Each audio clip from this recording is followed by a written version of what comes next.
So that actually is a good example of how to practice mindfulness. Yeah, that it doesn't mean just bear attention on what you're doing. It's we keep mindfulness on our bodhicitta motivation. Yeah, we anchor our mind to that motivation. So that motivation is always, if not manifest in our mind, then latent and easy to manifest in our mind. And in that way we maintain the mindfulness on bodhicitta. When we have bodhicitta, then there's certain actions we want to do and certain actions we don't want to do. Because certain actions are conducive to the benefit of all sentient beings and certain actions are the opposite. Okay? And so the Bodhisattva vows, the different precepts in the Bodhisattva code, ethical code, are like advice that say, okay, when you really have the aim to become a Buddha for the benefit of sentient beings, do these things and try and avoid these things. Yeah. So it's like an accumulated book of good advice and tips on how to accomplish your aim. Okay. So like I keep saying, don't see precepts and samaya, commitments and things like this as things tying you down, but as things that are showing you how to accomplish what you want to accomplish. Yeah, it's really important, really keep that in mind. So when we think, oh yeah, sentient beings want happiness like me and they want to be free of suffering just like me, and how am I going to accomplish that? Well, I've got to become a Buddha because then I won't have all the impediments I have right now, and then I'll have the skills that I don't have right now. So what do I need to do to become a Buddha? Yeah? Tell me how to do it. So that's what the teachings are all about. And then the Bodhisattva Ethical Code is the real practical advice about pay specific attention to these kinds of actions and the motivations that lie behind them. Because if you get involved with them, you're going to be going opposite to the direction that you want to go to. Okay? So, yeah, it's like, how in magazines they have, 18 tips for a better life. So we have, yeah? So we now have 18 tips to become a Buddha, 18 major tips and, 46 minor tips. And that makes a good magazine article, the kind of bright red letters on the head and some sexy person on the front. And then everybody might, follow the Bodhisattva path. Wouldn't that be nice? But, okay, minus the sexy person on the front. We're going to really be exploring, what these tips are, that will lead us in the direction that we want to go in. Now, what's interesting, I want to explain a little bit about the 3 different ethical codes in the Nalanda tradition. Yeah, because we have the pratimoksha, or individual liberation ethical codes, the Bodhisattva ethical code, and the Tantric ethical code. Sometimes these are called the 3 sets of vows, but they aren't really vows, so they're really more like ethical codes or sets of ethical restraints. So in the pratimoksha one, the individual liberation, that's where we have the 5 lay precepts and your 8 anagarika precepts and the novice monks and nuns precepts and so on, and the shikshamana precepts. Those are all part of the individual liberation ethical code. And all of those precepts you take from somebody. You take from a preceptor, yeah, or you take from the sangha. And so there you take those in the presence of somebody, yeah. And those different sets of pratimoksha precepts, or individual liberation precepts, came about we could say by necessity or by trial and error. In other words, when the Buddha was alive, actually for the first 12 years, the Sangha didn't have any precepts because nobody did anything that was terribly obnoxious. Yeah? And then when people started doing things that were kind of offensive or unethical, then based on real life events, then the Buddha made different precepts and say, avoid this and, things like that. So that's how we got the 5 precepts, how we got the monks and nuns precepts, and so on. Yeah, it was because specific individuals did naughty things. So there's the group of 6 monks and the group of 6 nuns. And they say that due to the kindness of these 12 naughty individuals, we have the precepts we have. Yeah, there's one nun in particular, Stulananda, who again and again, oh, I can't believe this person. It in some way she might very well be a caricature, but she might also be a real person. But boy, was she getting into stuff. And there was the same things with the monks, who were always doing one thing or another. And so this is, how those precepts evolved. Yeah. And so the Buddha, would establish them when news of a certain naughty action came to his ears. And then sometimes, he would say something and then a different situation would come up and he would have to adjust it more or less for that different situation. You don't do this unless in these circumstances, then you can do it. Okay?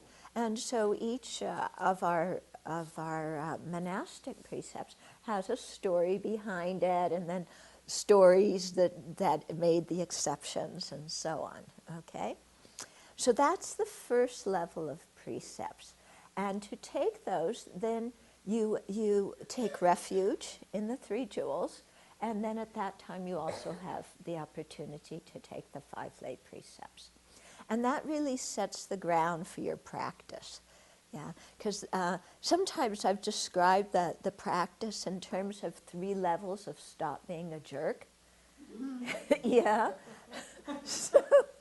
Because a Buddha's not a jerk. So, there's 3 levels of practice to stop being a jerk. So the first one is, let's get our everyday ethical, material together so that we're stop being like a super big jerk by killing and stealing, using our sexuality unwisely and kindly, lying and taking intoxicants. A bare bones that, and then as manifestations of that, all the hundreds of other precepts that the monastics have. Okay, so that's the first thing we do to really stop being a jerk. Yeah, and you can see it. I mean, look at the people that you've known in your life. Who are the people that bug you the most? Yeah,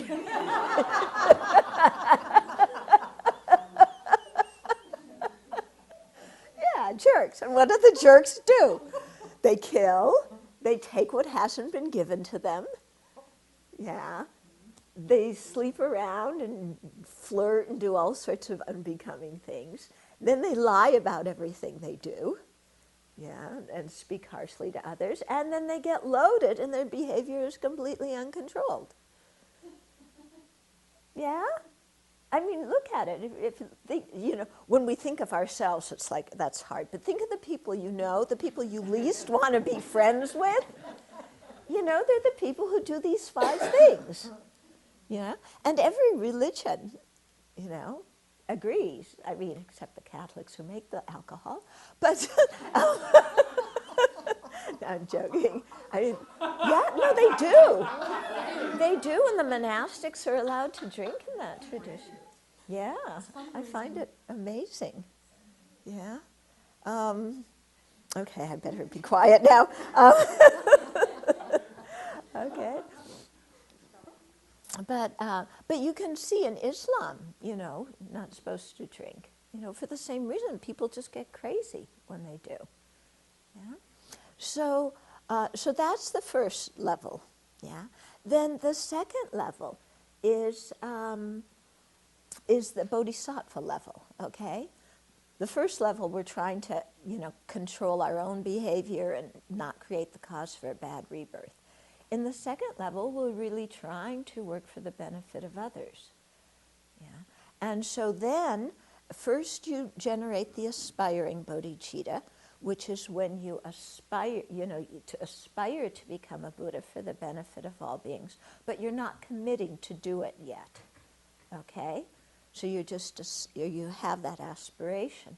And so for the group that was here for the earlier 6 session teachings, we went through the precepts of aspiring bodhicitta, which are designed to help you not give up your bodhicitta in this life and also in future lives. Okay.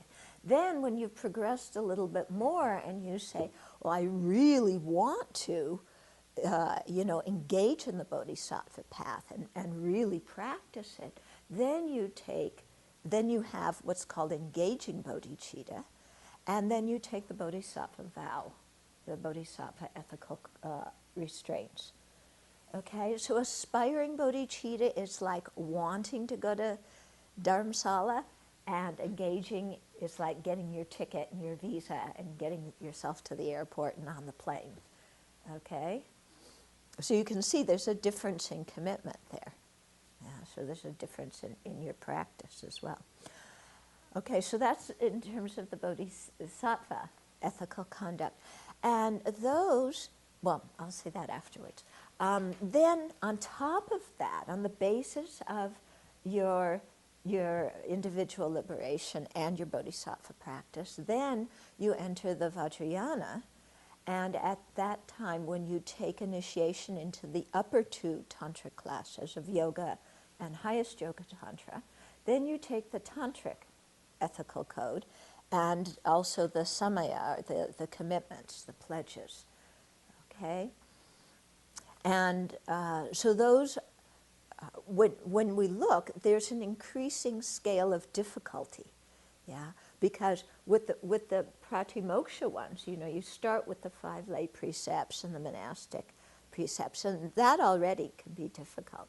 Then the bodhisattva precepts are more difficult, and the tantric precepts are even more difficult to keep, because each set is making our mind more and more refined and making us more and more aware of our behavior. Okay, so that's why the increasing difficulty. So also with our individual liberation precepts, to break those, you have to either do something or say something. Okay? So of course your mind is involved, and the mind is going to determine a lot of, whether, the action and how heavy it is and if you actually completed it and so on. But you actually have to do something or say something for the pratimoksha precepts, okay? So those are precepts that really govern actions of our body and speech. They relate to the mind, but you can't break them just by the thoughts you have in your mind. You cannot commit a full transgression just by the thoughts, okay? Because the mind is the root of everything. First the mind goes, then the speech, then the body. Yeah. So in practicing restraint, we start with the grossest and the easiest to concern, which is our body, then our speech, and then the most difficult to restrain is our mind. Okay, because we can see that. Are you getting what I'm saying? I mean, before you say something, something's going on in your mind. And before you punch somebody or pat them, something else is going on in your mind. Okay, so the mind is the source of the verbal and physical actions, okay, that are restrained by the individual liberation precepts. Okay, the Bodhisattva precepts, some of them regard what we do, some of them also regard what we say, and some of them you can break just by thinking, just by your thought alone. So you can see there it's much more refined, okay, because it's really getting us to look much more at what our thoughts are, what our motivations are, what kind of mental factors are manifest in our mind at the time, what kind of emotions we have that are motivating us to do something. Okay? So that's what I said, when they're more refined and they're more difficult to keep. Then the tantric precepts and commitments are even more difficult because those have a lot more to do with mind. You know, some with body and speech, but a lot to do with our mind. Okay? So then again, they're much easier to break. And also because of the way that we're the kind of mental actions that we're becoming aware of with the tantric precepts are much, much more subtle than with the Bodhisattva precepts, which are much, more subtle than the individual liberation or pratimoksha precepts. Okay? Now, in these three sets of ethical codes, before you take them, you're not really supposed to know, like the monastic precepts. Nowadays, people often read something, but technically speaking, you're not supposed to fully know them before you take them. And also the tantric precepts, like I said, nowadays, many people read them, but you're not actually supposed to know what they are before you take them. The Bodhisattva precepts are different. There's an exception. Those we're really encouraged to learn and to learn about even before we take them, and to even, practice as if we had them in order to help us, reaffirm or to cultivate that bodhicitta motivation. Okay, so that's why, like when there's teachings on the Vinaya precepts or the tantric precepts, they're only open to the people who have them, but the Bodhisattva precepts, they're open to everybody. With the individual liberation precepts, if you transgress a root precept completely with all the factors in complete, then you've lost that ordination and there's no way to retake it. Okay?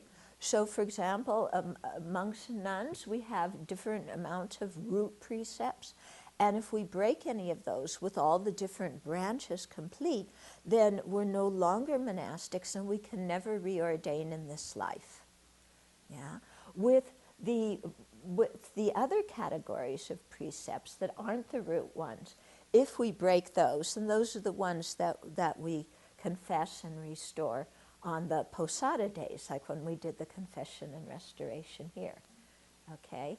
So those, or if we've done, some of the major ones, but not fully, yeah, then those we restore in the presence of the Sangha, and making confession and purification, and sometimes you get some kind of, the Sangha gives you something to do to kind of give you space to think about what you've done, and and decide if you really want to humble yourself and come back and be a part of the community again. Okay?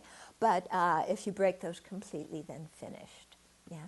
With the Bodhisattva precepts, if we break the root ones completely, we lose the ordination, but it is possible to retake it. Okay? And the same with the tantric precepts and so on. So there's different methods to retake them. With the Bodhisattva ethical code, we can retake it in front of a teacher, or we can also do it on our own.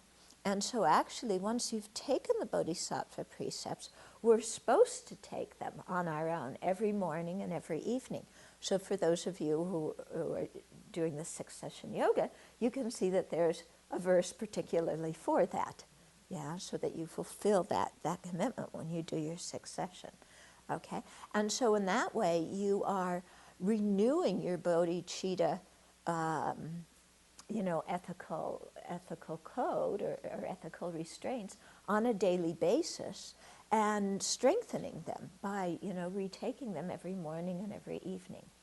Yeah.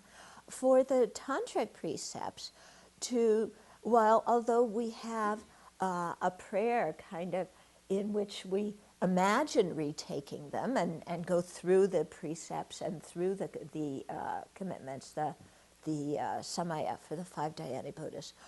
We're not really retaking it when we just do that as part of our daily sadhana, our daily practice. It's certainly imprinting it more in our mind, but we're not really retaking them and purifying.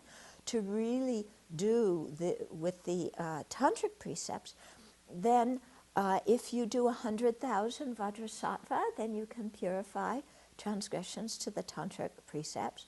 Or once you've done the retreat on that deity with a certain number of mantra and the fire puja that concludes the retreat, then you can do the self-initiation and you can retake the tantric ethical restraints at that time. Or you can retake the initiation with a master, and at that time you also retake all your tantric precepts and commitments.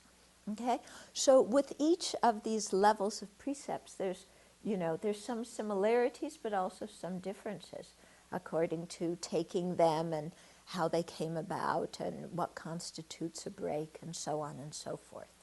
Okay, so we'll be getting into that. While the monastic precepts of individual liberation were created due to the kindness of these naughty monastics, the Bodhisattva precepts weren't organized as an ethical code from the very beginning.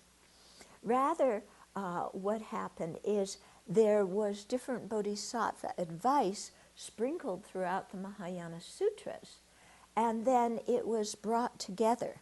And so, I want to make sure I explain this correctly. Okay, so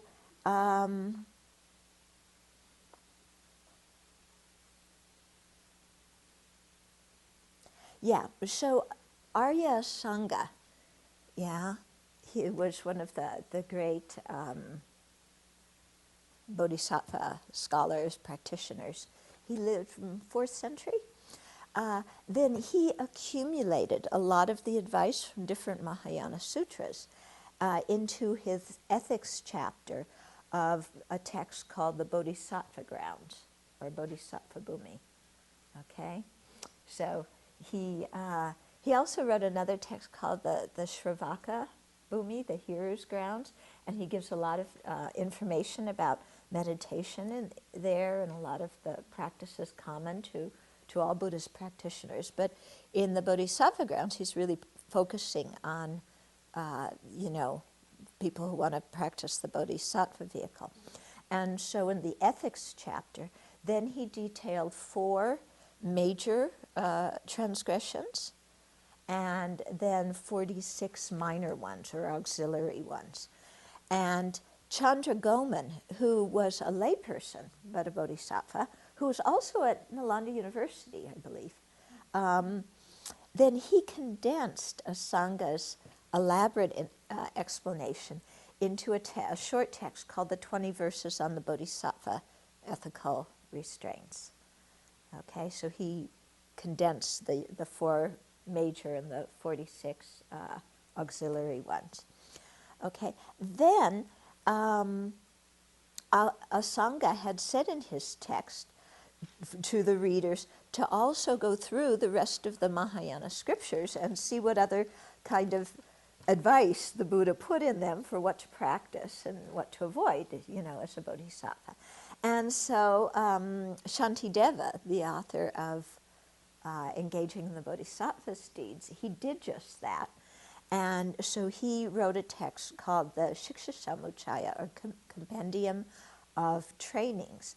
And here he compiled a list of 14 major transgressions, okay, that were based on the Akashagarbha Sutra. Now, one of the 14 transgressions from Shantideva's list was the same as one of the root ones in Asanga's list. So that brings us to 17 root. So where did the 18th one come from? So Shantideva got it from another sutra called the Sutra for Skillful Methods. So the 18th Bodhisattva root precept came from the Sutra for Skillful Methods. Okay, so that's how we got this ready-made list of 18 plus 46. It's not like the Buddha said, okay, here they are, and went 1, 2, 3, 4, 5. Okay, but rather they were collated over time, you know, and to make the list that we have now. So, what I wanted to do is go through these, and I was going to do it by reading from Dakpa Rinpoche's commentary, because he referred to Asanga and Chandragoman and Shantideva and so on, and gave like a commentary on each of these.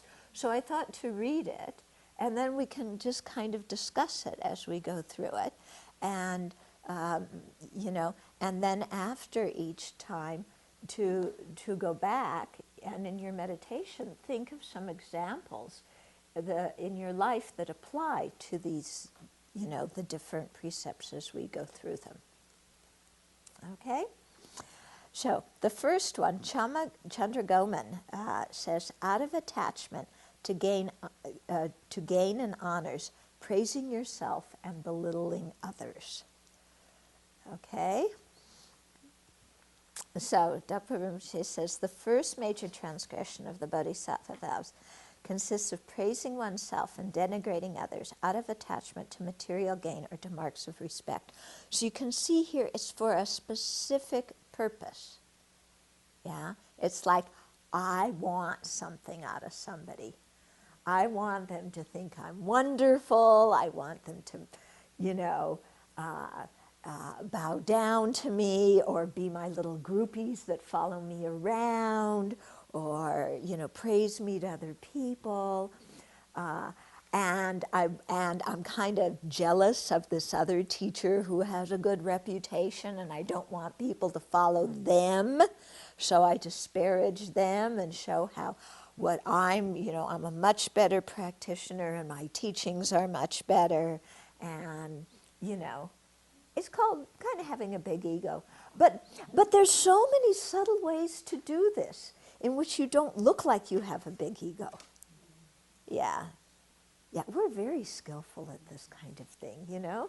How to appear humble, but at the same time promote ourselves in a selfish way. We know how to do it. Okay, so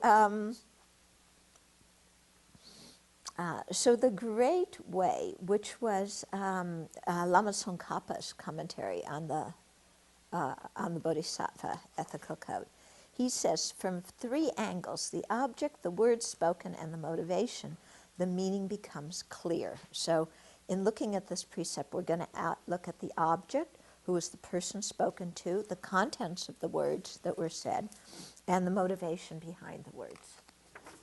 Okay. So the first aspect, the object, is always a person other than ourselves. In other words, if we talk to ourselves, we may commit a misdeed, but never a major transgression. Okay? So that means, you know, if we sit here and go, oh, I'm so much better than that other person. Let's see, I want everybody to follow me and not them.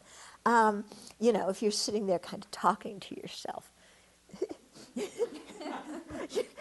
instead of saying Vajrasattva, your lips are moving, but that's what you're saying.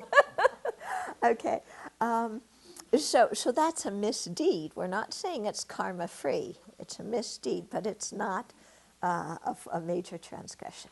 Furthermore, the person we address must be capable of hearing and understanding what we say.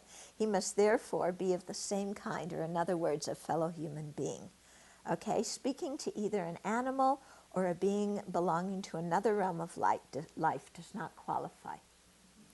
Okay, she probably knows all sorts of secrets about all of us. Okay, so the transgression is not complete by talking to ourselves alone in a room or talking to a dog or a cat. Okay, and then the second aspect was the content of the words that are spoken. And so we may proclaim good qualities that we do not have, or at least that we don't have to the extent that we do. Okay, or we disparage others and deny the good qualities that they actually possess. Okay, so the transgression, therefore, involves misrepresenting the truth, either through an outright lie or by simple exaggeration. It is also necessary that the object of our scorn has excellent qualities and be generally respected for them. It is someone held in esteem and trusted by others. Okay? So here he's getting really into the details. You know, it needs to be somebody of high esteem, and you need to, you know, have a certain motivation, and it's a distortion of the truth. Yeah, but it's still good. So even though these are kind of technical points that make it actually much more difficult to break it, to think of the times when we put ourselves up and put others down, and it's, you know, it's not necessarily through lying or exaggerating. It's really, you know, telling the truth, but telling the truth in a very special way, okay, with a very special motivation. Yeah, like that person doesn't know what they're talking about. So this precept is particularly given in a Dharma context, you know, because it's very easy if you get into a position of being a leader in a Dharma center, or, you know, leading meditations or discussion groups or giving Dharma talks, to kind of, you know, you want to hold on to your students. Yeah, because they're the ones that give you the respect, and they're the ones who give you offerings. And you don't want them going to somebody else, because then your livelihood is at stake. Okay? So this is the kind of thing that a Dharma practitioner could very easily do. Now, although it, you know, may be focused particularly on that, surely in so many other aspects of our life, we can do it too. I mean, even you're working at a job, there's ways of putting yourself up and putting the other person down. You know, either by lying or exaggerating, or sometimes not by lying and exaggerating, but with this very conniving motivation, because I want to get something out of it. I want my boss to give me, you know, this new opportunity or the promotion. I want the raise. I want to be able to travel at the job. I want to be, you know, captain of the team, or whatever it is. Okay? So it can apply to other things as well. Yeah. It sounds really awful when applied to Dharma situations, but, you know, that's why we need these kind of precepts to protect us. Because just because, you know, we're Dharma practitioners doesn't mean that all the rubbish is gone from our mind, as you see by one day in retreat. Yeah. It becomes abundantly clear, doesn't it? Okay?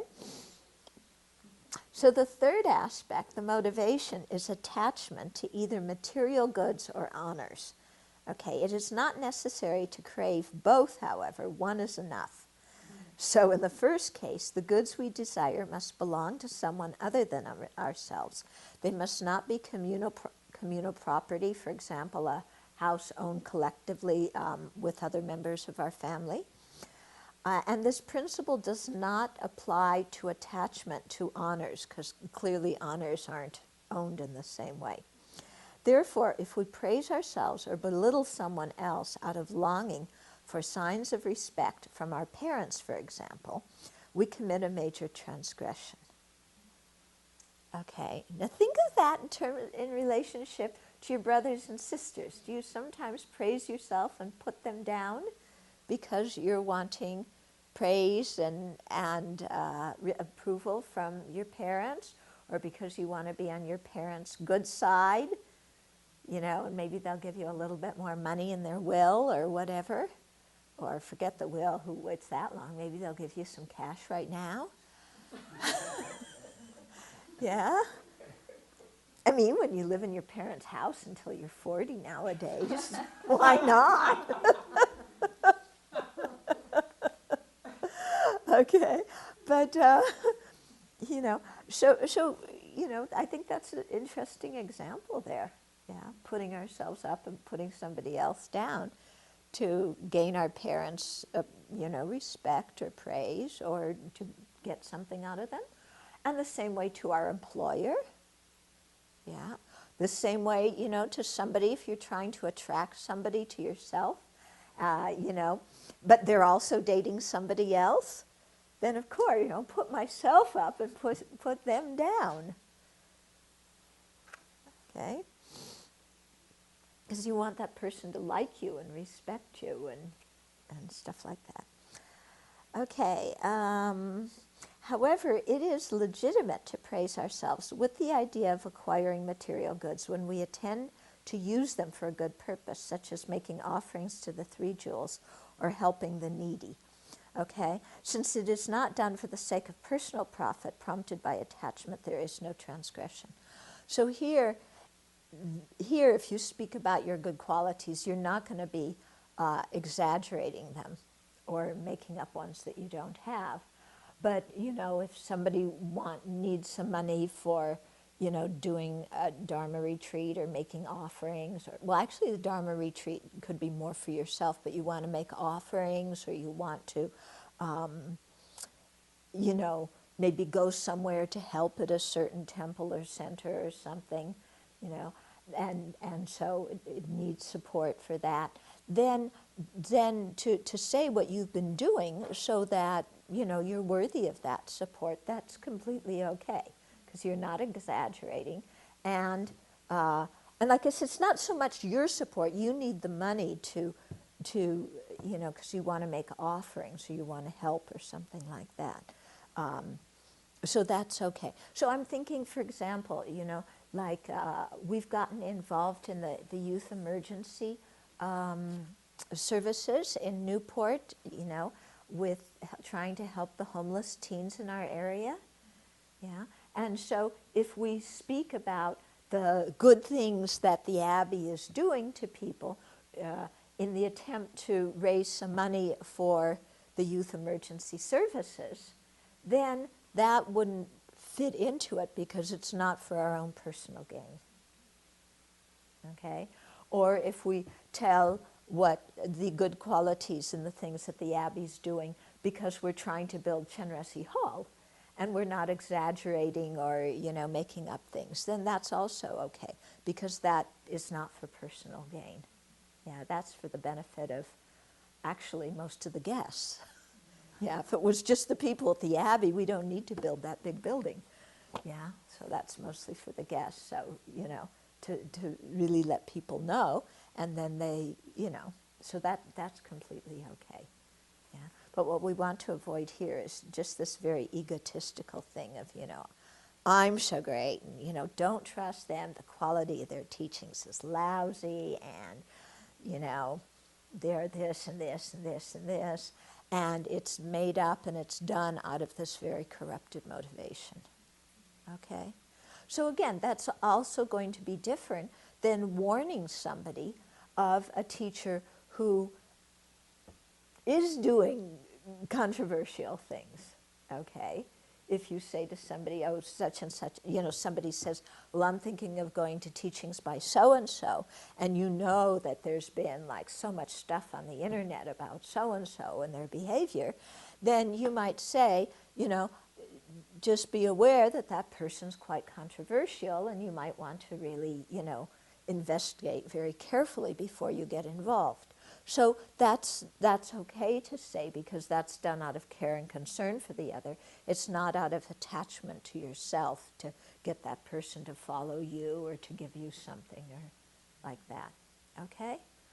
So it's very good to think of different examples here and really know very in detail what these details are, because otherwise we might get very confused and think that, you know, we shouldn't at all speak of our own good qualities, even in situations where people ask us to, you know, tell them the good things that we're doing or whatever, okay? Because they like to feel inspired and they want to know, and then we think, oh, I'm going to break a precept doing that. So, you know, that's why we need to know the precepts well, so that we don't hold back unnecessarily, and so that we don't speak, you know, out of a really rotten motivation and to others in our own detriment. Okay? The motivation has yet another aspect. Our words must stem not only from attachment, but from jealousy as well.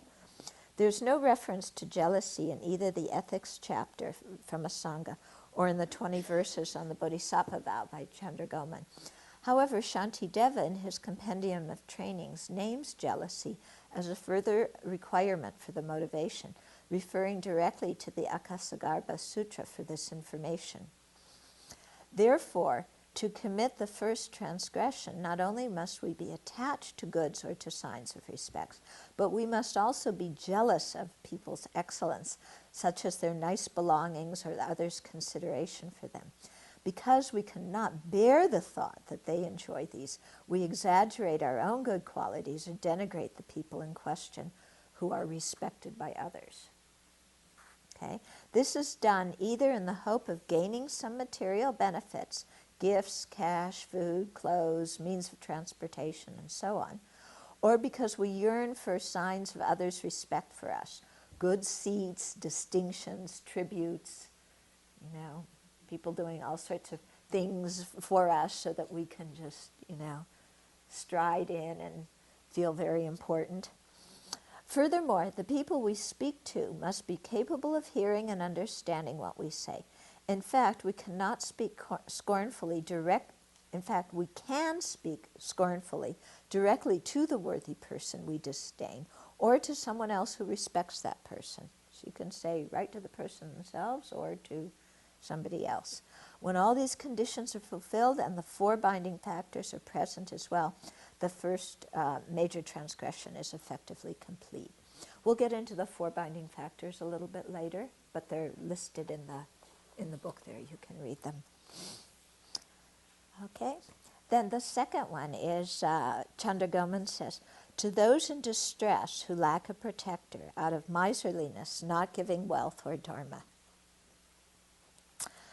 Okay, so the second transgression of the Bodhisattva vow is made by refusing to share the wealth or the knowledge of the dharma that we possess. To better understand the meaning of this transgression, we will investigate its following objects. So first, here the object, or the petitioner, the person who's asking. Second, the substance requested. Third, the subject who receives the request, us. And fourth, the motivation.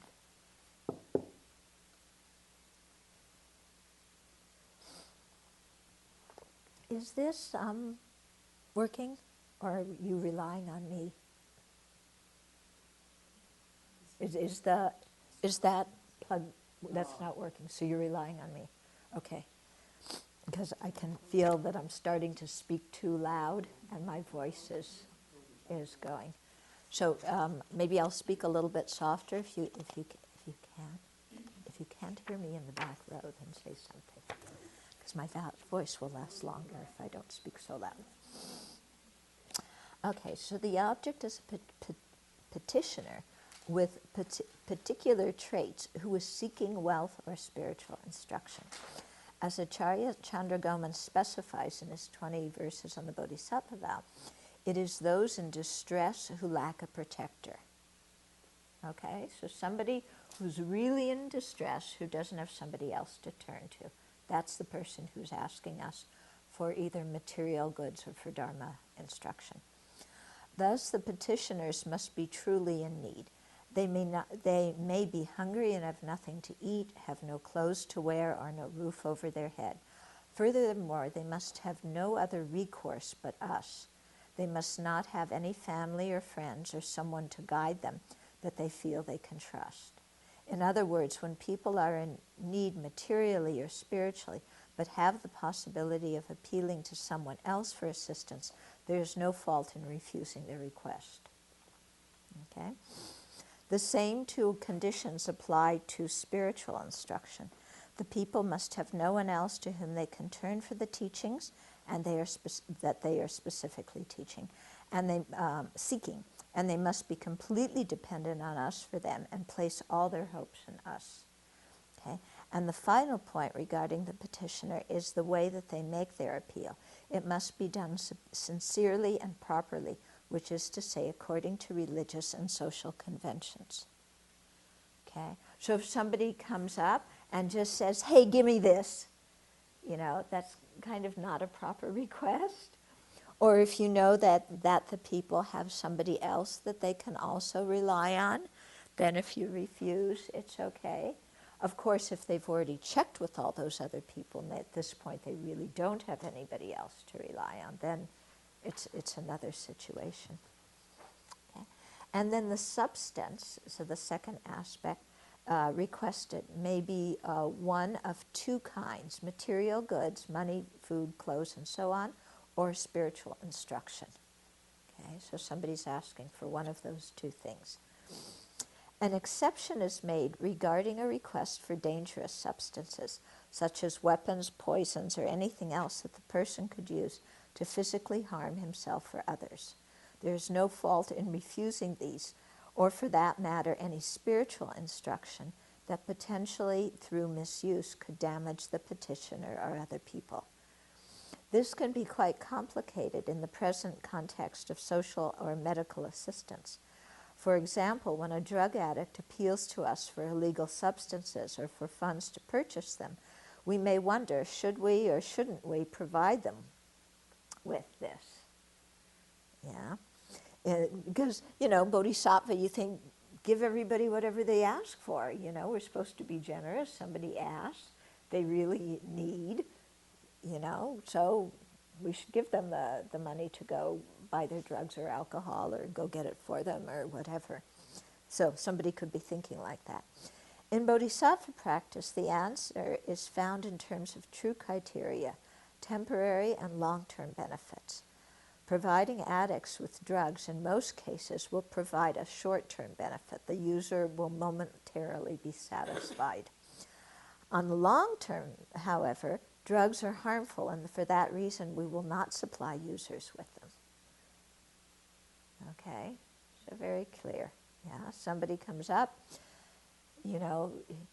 sometimes this can happen from a family member who's drinking or drugging.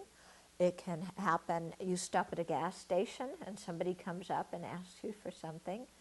I remember in Washington, D.C., when we were going for the Kala Chakra, I was walking to the stadium one day, or whatever it was, and somebody asked me for something, and I like to give food, so I was handing him food, and he didn't want that.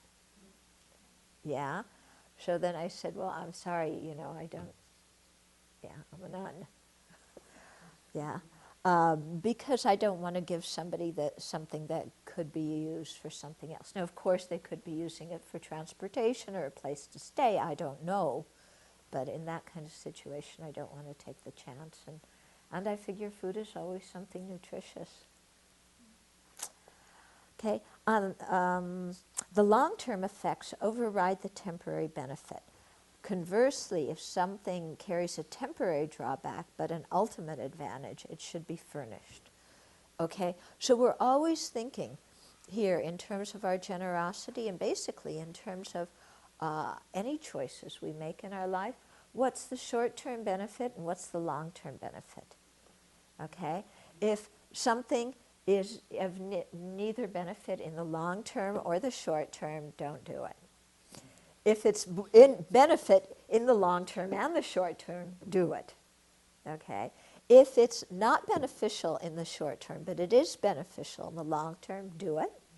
But if it's not beneficial in the short term, but it is, if it is beneficial in the short term, but not in the long term, don't do it. Okay?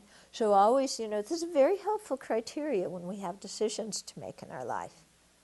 Yeah, really look long term, and especially when we're looking long term, not just the criteria of what material or reputation gain will I get in the long term, but what about my ethical conduct in the long term? What about my bodhicitta practice in the long term? Okay, which situation, is going to be most conducive for my developing in the way that I want to develop? Yeah, in the long term.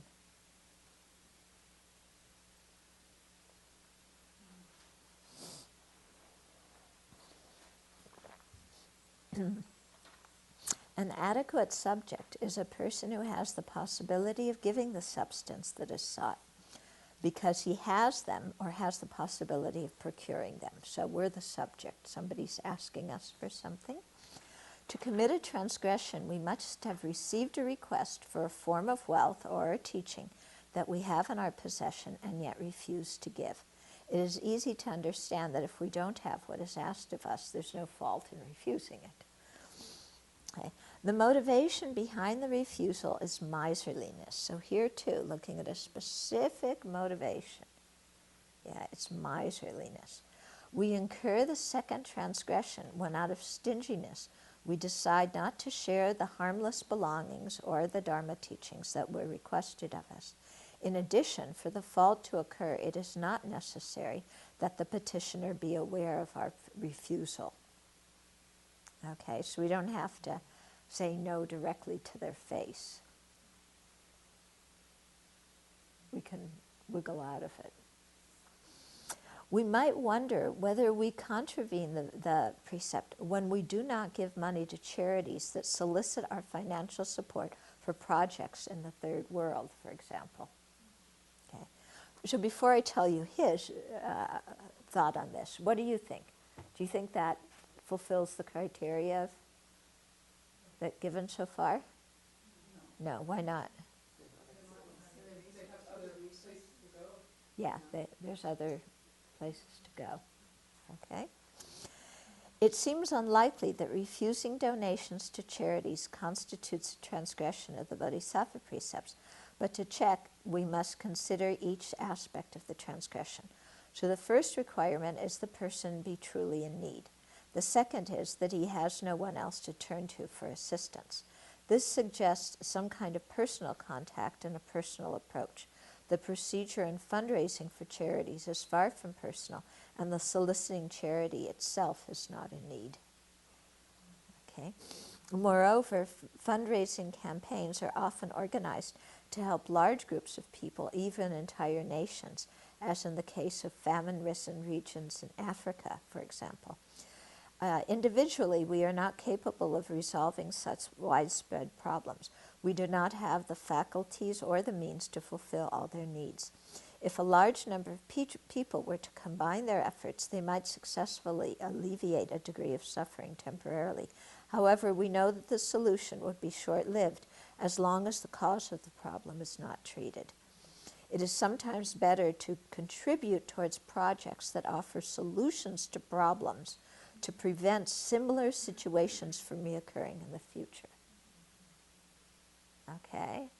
I think that's really something to think about. Because there's, it's the whole thing of, you know, the house is on fire and putting out the fire versus preventing the house from catching on fire.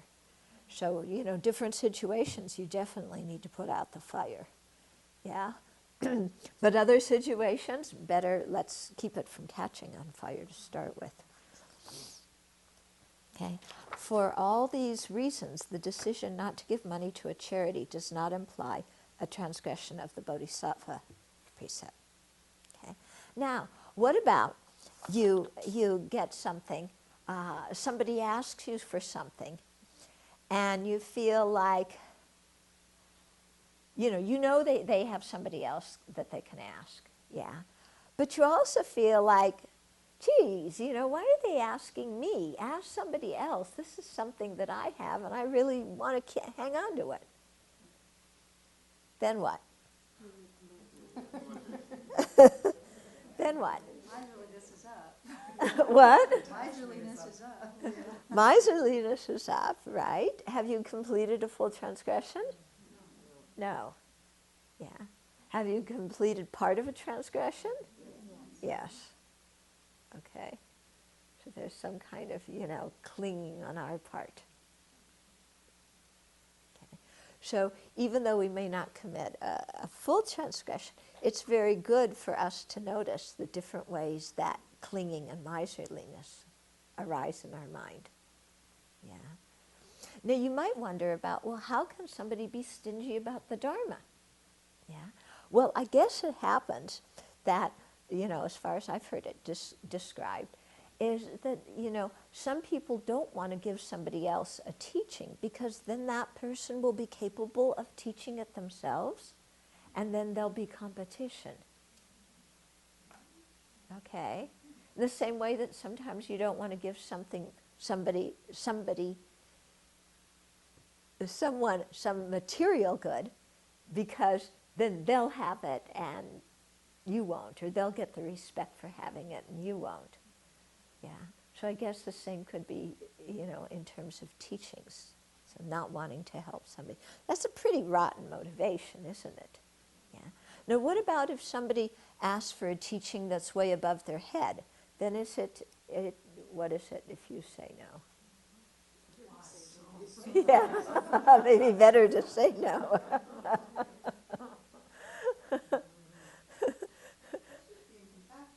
Yeah. I remember one time, Kyomte Sangha Rinpoche was in Dharamsala, and I went to see him, and I asked him some question about emptiness, and he looked at me, and he said, "You wouldn't understand the answer even if I explained it to you."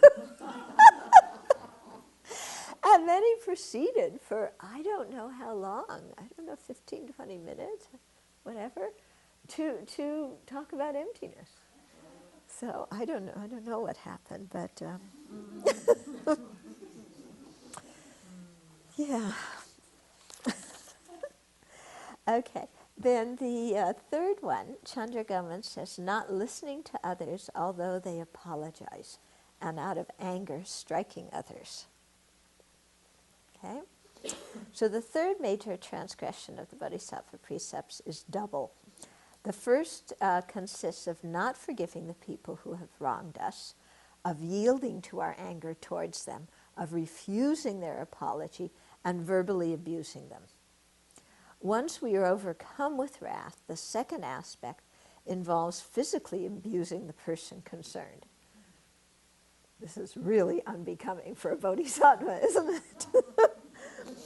This transgression, therefore, takes two forms: refusal of an apology and physical mistreatment.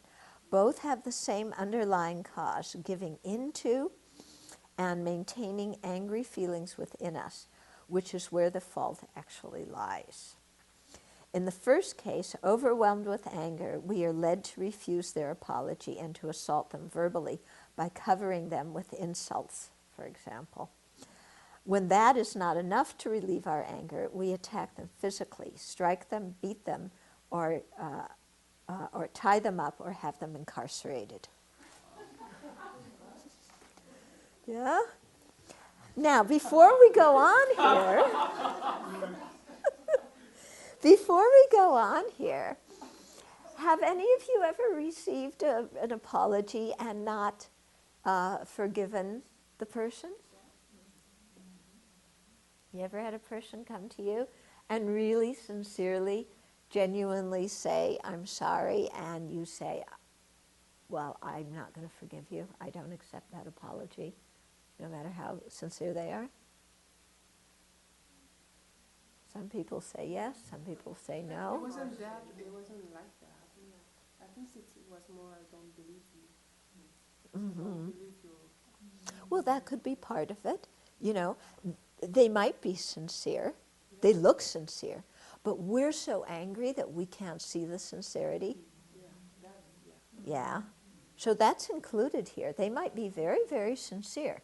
But we're so angry that anything they say, anything they do, we completely refuse to accept their apology. Yeah. Can happen, can't it? Yeah. Yeah. And then we're really holding on to a grudge tremendously. Yeah. It's like, I want to get back at them for what they did to me. So they come and apologize. You have other places to seek your water. This is not the only site.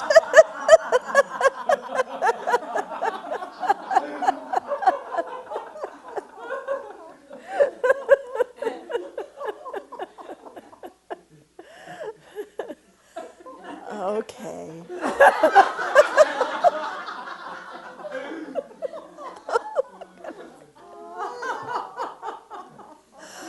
Oh, yeah. Oh, it's not filled up enough, I see. You have to stick your nose in, so it's not good enough for you. Sorry, sweetie. Okay. Yeah, so we could be so mad that we're really holding a grudge, you know. We want to retaliate.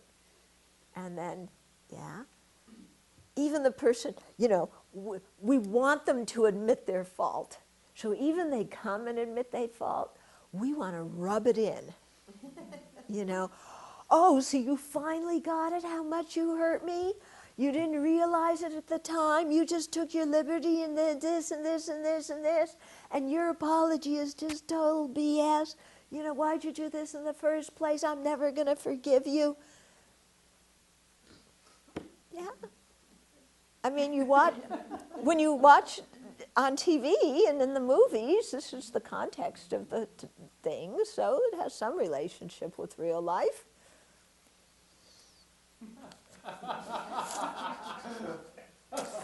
Okay. So in both cases, the object of our wrath must be a fellow human being, someone who is capable of understanding what we say. For the first aspect of the transgression, refusing an apology, the objects are people who have harmed us in some way and have later come to regret their deed and earnestly wish to express their contrition in the form of an apology. Their sincerity is important. We often say sorry automatically without really thinking of what we're saying. Frequently, it's a mere reflex. But in the present context, the apology must come straight from the heart and be motivated by a genuine wish to make amends for a wrong. And people do apologize like that. They come to realize that they did something that was unbecoming or damaging, and they regret it. In addition, it must be presented in the right time and the right way. People who wish to excuse themselves must not do it in an ill-considered and careless fashion. They should take into account the time and place and present their apology with a respectful attitude in accordance with tradition and social customs.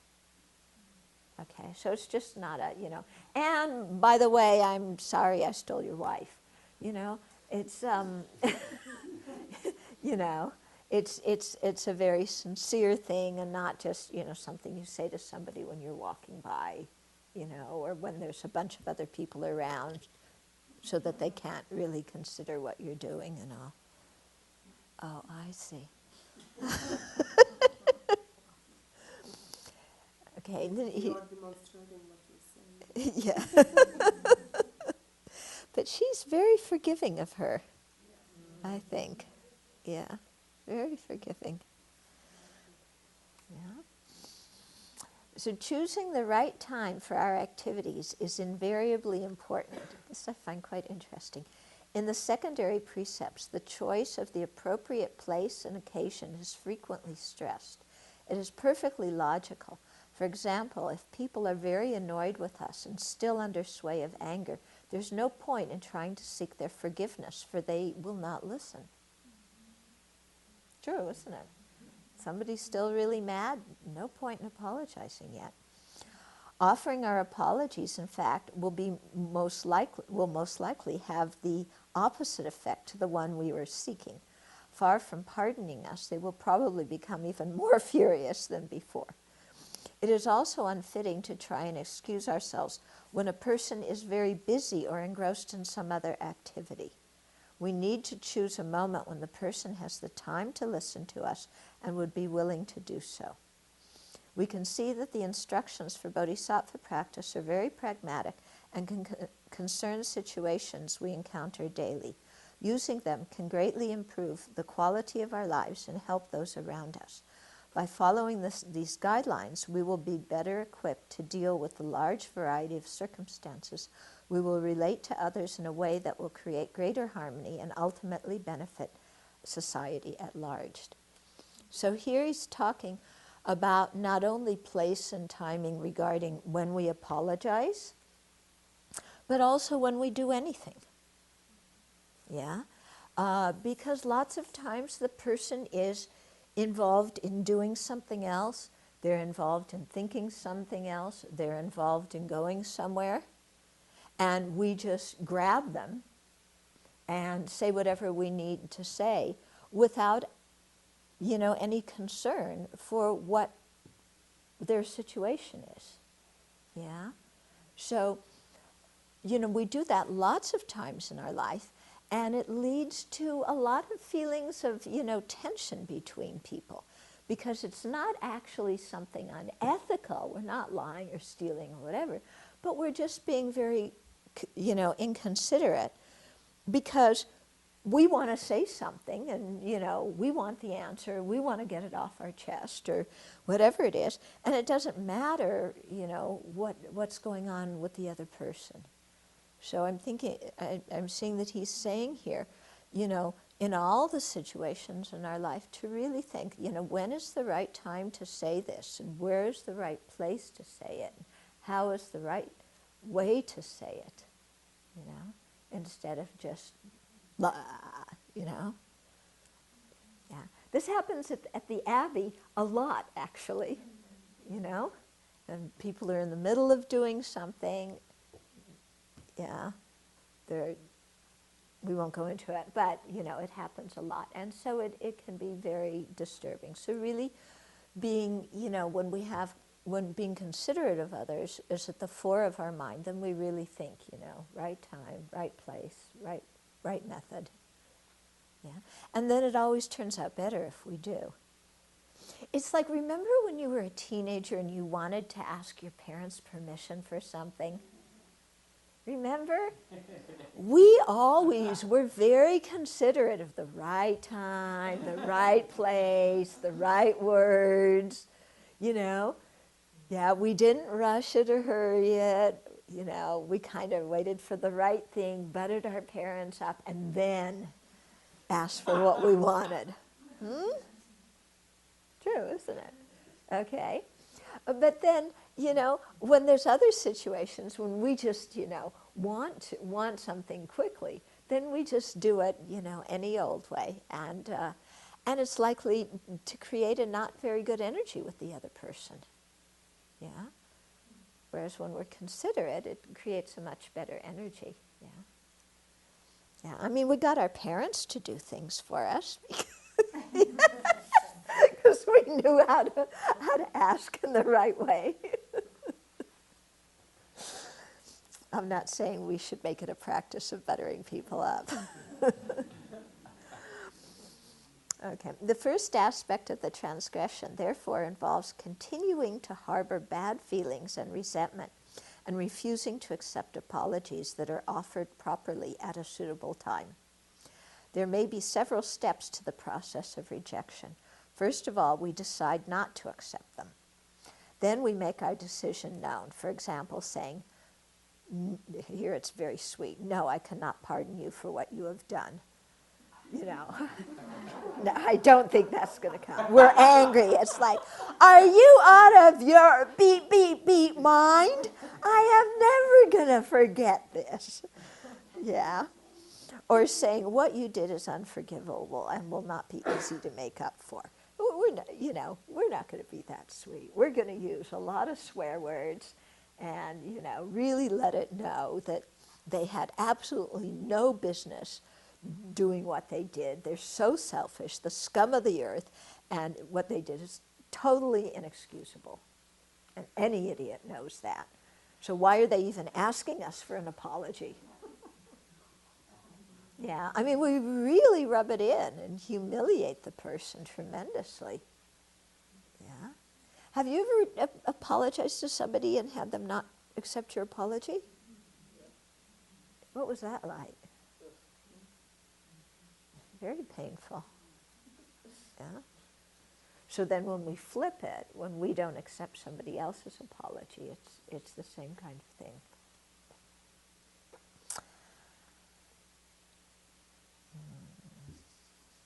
All the while, we continue to relentlessly bear a grudge against the person who is asking for forgiveness. If we continue to feed our anger instead of letting it go, we may very well be led to commit the second aspect of the transgression, which is physical abuse of various sorts.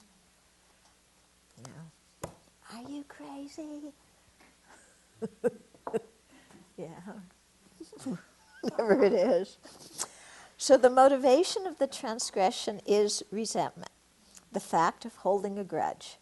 Someone may make us very angry by speaking to us in a way that we find offensive, for example, and instead of forgetting the incident, we brood over it. Keeping it foremost in our mind, we prolong our feelings of anger. Any of you doing that in your meditation during retreat? Going through things that have happened in the past? Ooh, how dare they do that? You know, having a nice focus concentration, no distraction, you know. Bodhisattva doesn't intrude at all. Lunch doesn't intrude at all. Nothing intrudes. You're 100%. And, oh, they did this to me. I was so hurt. Yeah, who says we can't concentrate? Okay, any questions so far? Yeah. The vows you say that they need to be taken every morning and Uh-huh. if that's not done, it's like losing them? Yeah, if you've taken the Bodhisattva precepts before, yeah, then you should take them every morning and every evening.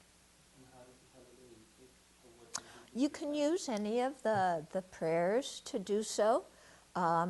Even the prayer that we do at the beginning, I take refuge until I'm enlightened by the merit I create by engaging in generosity and the other far-reaching practices. May I attain Buddhahood for the benefit of others.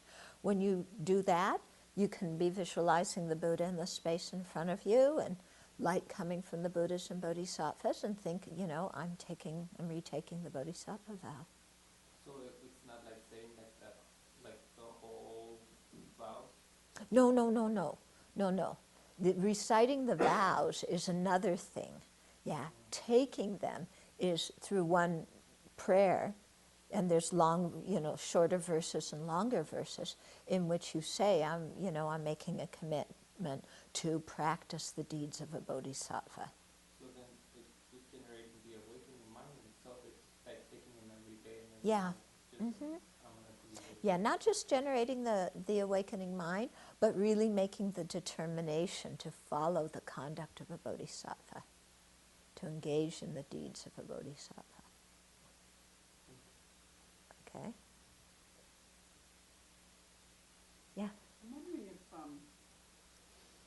is it that you have to refuse their apology, or what if you're like processing it and you can't really accept it or refuse it? Mm-hmm. In other words, so you're asking, you're not really refusing it, but you can't accept it and you need some time to think about it?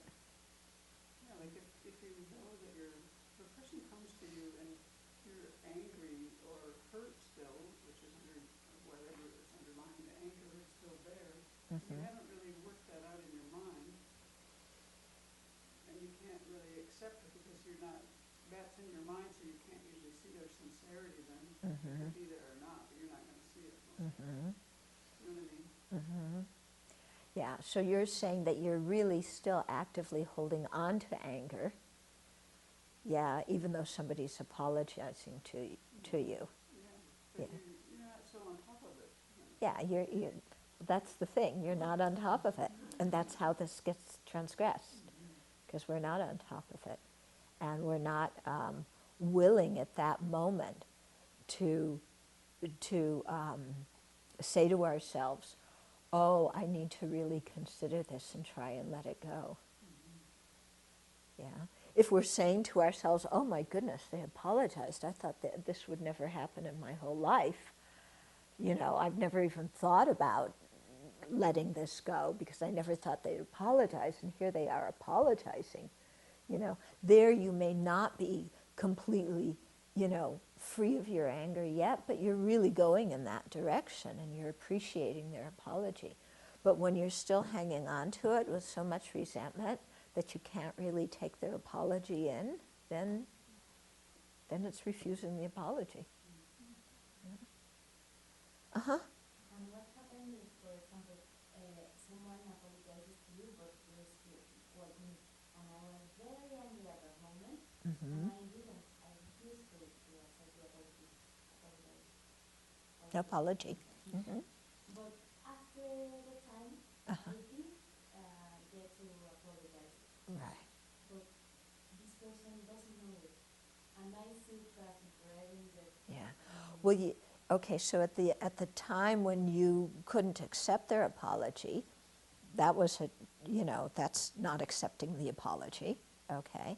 And then later when you change your mind, and you really feel grateful to them, they don't know that you have, it would be nice to contact them and let them know that you changed your mind and that you really appreciate their apology after all. I'm sure that would make a big difference to the other person. Does that purify the transgression? Huh? Does that purify the transgression? I think you should still do some more purifying. Yeah. Yeah. Yeah. Because you want to make sure you don't do it again, because part of the thing is putting the habitual tendency in your mind to do it again. So I think you need to do more than just later decide to accept it, but actively try and remind yourself to accept apologies. Mm-hmm. I find it interesting that this hinges on apologies. I mean, wouldn't it be better not to hold grudges regardless of getting an apology?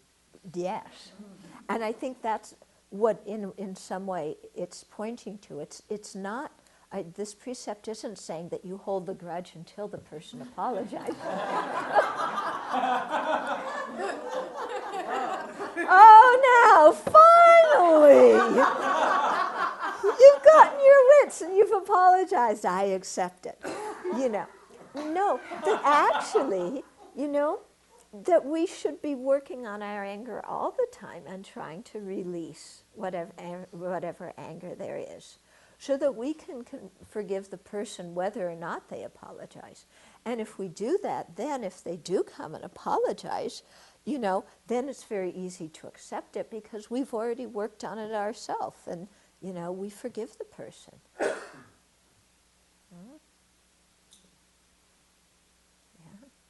Actually, the wording of the one that's in the succession I use, it's not forgiving though someone apologizes. So my mind has always been not forgiving, even if they apologize. So I see that that's not what Abbey says, but it holds it in a kind of different light.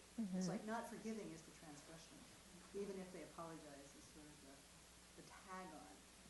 You know what I mean, that's part of the way it's been in my head because that's the way it's written. Yeah. But in some way, that's what it's getting Yes, at. it is what's getting The real transgression occurs when they apologize and refuse it. But the thing it's getting at is not forgiving and holding on to the anger in any situation. Yeah. And especially if somebody's apologizing. Okay? Yeah? And then you said like with the pratimosha vows, if you break one of those, that's it? You lose them? If it's a root pratimoksha and you break it with all the parts complete, then you lose it. So what is a root pratimosha? Well, for it's not important for you to know that in terms of the monks' and nuns' vows. In terms of the 5 lay precepts, they would be killing and intentionally killing a human being, who dies before you and so on, and then stealing something that does not belong to you in any way and that is of the amount that the government would get involved, the legal system would get involved, and then taking it and making it your own and really delighting at that. And the third one, the unwise and unkind sexual conduct is principally if you're in a relationship going outside of that relationship, or even if you're not in a relationship going with somebody who is in one. Okay? And then the lying one is particularly lying about your spiritual attainments. And then for the one of intoxicants is not a root one. So if you drink intoxicants, you don't lose your 5 lay precepts. With the 5 lay precepts, if you break it from the root, many teachers will let you retake them. Yeah. But with the monastic vows, we're finished. There's no possibility. Yeah. Okay. Okay, so that's as far as we got. But that it gives us a lot to think about, huh? What is the